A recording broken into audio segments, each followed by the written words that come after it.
భారత్ ఐరోపా సమాఖ్య మధ్య ఎంతో కాలంగా ఎదురుచూస్తోన్న స్వేచ్ఛా వాణిజ్య ఒప్పందం ఎట్టకేలకు కుదిరిందని ప్రధాని నరేంద్ర మోదీ వెల్లడించారు.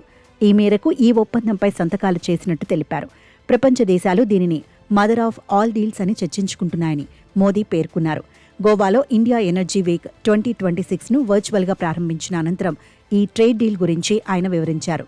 త్వరలోనే ప్రపంచంలో అతిపెద్ద చమురు శుద్ధి కేంద్రంగా భారత్ అవతరించనుందని ప్రధాని నరేంద్ర మోదీ విశ్వాసం వ్యక్తం చేశారు. 2030 నాటికి చమురు, గ్యాస్ రంగంలో $100 బిలియన్ పెట్టుబడే లక్ష్యమని స్పష్టం చేశారు. భారత్ యూరోపియన్ యూనియన్ వాణిజ్య ఒప్పందంతో తయారీ రంగంలో వృద్ధి సాధిస్తామని ఆయన ధీమా వ్యక్తం చేశారు. దక్షిణ గోవా జిల్లాలోని బేతుల్ గ్రామం వేదికగా ఈ సదస్సు జరుగుతోంది. ఈ కార్యక్రమంలో కేంద్ర పెట్రోలియం, సహజ వాయువు శాఖ మంత్రి హర్దీప్ సింగ్ పూరితో పాటు వివిధ దేశాలకు చెందిన మంత్రులు పాల్గొన్నారు. ఇంధన భద్రతను బలోపేతం చేయడం, పెట్టుబడులను సమీకరించడంతో పాటు డీకార్బనైజేషన్ అమలు చేయడం కోసం ఆచరణాత్మకమైన అంశాలను ముందుకు తీసుకువెళ్లడంపై ఇండియా ఎనర్జీ వీక్ సదస్సు దృష్టి సారిస్తోంది. అంతేకాకుండా ప్రపంచ ఇంధన దౌత్యంతో ఈ సదస్సు ద్వారా ప్రాధాన్యత పెరుగుతోందని భారత్ భావిస్తోంది.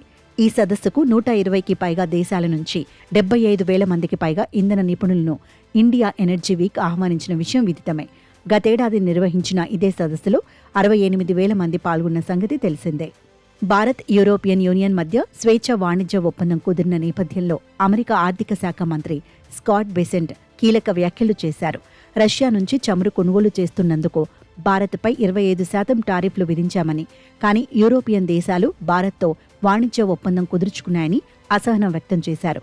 రష్యన్ చమురు ముందుగా భారత్కు వస్తోందని, అక్కడ శుద్ధి అయిన తర్వాత ఆ ఉత్పత్తులను యూరోపియన్ దేశాలే కొనుగోలు చేస్తున్నాయని మండిపడ్డారు. ఇలా చేస్తూ తమపై జరుగుతున్న యుద్ధానికి తామే నిధులు సమకూర్చుకుంటున్నారని బెసెంట్ విమర్శించారు. ఉక్రెయిన్ రష్యా యుద్ధానికి డొనాల్డ్ ట్రంప్ నాయకత్వంలో ముగింపు పలుకుతామని బెసెంట్ ధీమా వ్యక్తం చేశారు.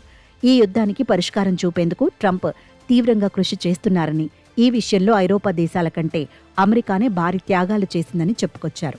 భారత్పై అమెరికా విధించిన టారిఫ్లు సగానికి తగ్గే అవకాశం ఉందన్న సంకేతాలను బెసెంట్ ఇటీవలే ఇచ్చిన విషయం తెలిసిందే. మరి ఈయూతో ట్రేడ్ కుదిరిన నేపథ్యంలో ట్రేడ్పై ఎలాంటి నిర్ణయం తీసుకుంటారో వేచి చూడాలి.